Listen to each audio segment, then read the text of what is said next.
Ce deuil-là, je pensais vraiment que j'aurais jamais à le faire. Ça fait 7 ans que je vis à l'étranger et 7 ans que je me dis que peu importe où j'irai, la France, ce sera toujours chez moi. Et ben, spoiler alert, c'est plus du tout le cas. Je suis rentrée en France cet été et j'ai eu une espèce d'impression un peu bizarre. Je reconnaissais les lieux, les gens, ce que je mangeais. Pourtant, j'avais l'impression que c'était pas vraiment moi. Un peu comme si je regardais les souvenirs de quelqu'un d'autre. Alors je me suis posé une question. Comment on peut se sentir étranger à un endroit qu'on a toujours considéré comme chez soi? Parce qu'en plus, ce voyage, ça aurait dû être totalement l'inverse. J'ai dédicacé mon livre le plus personnel dans le village où je suis née. C'était une expérience incroyable. J'ai revu des gens que j'avais pas vus depuis 10 ans.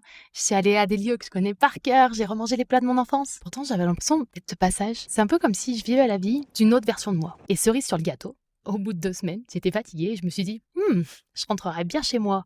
Sauf que chez moi, c'était pas là-bas dans mon petit village en France, hein. Non, non, non, c'était sur ma côte ouest aux États-Unis. Donc en gros, pendant 7 ans, j'ai cru que je pourrais faire ce que je veux, vivre toutes les expériences que je veux et que le jour où j'ai envie de rentrer chez moi, j'aurais juste à aller en France. Ah, je me suis trompée, c'est clair. Donc maintenant, la partie la plus difficile, c'est que je dois faire le deuil de ce chez moi que j'avais là-bas en France. Alors bien sûr, je fais pas le deuil de la France elle-même. Enfin, je suis toujours française, j'aime mon pays. C'est juste que je m'y sens plus chez moi. J'y vais en tant que touriste. Dites-moi les expats, est-ce que ça vous a fait la même chose?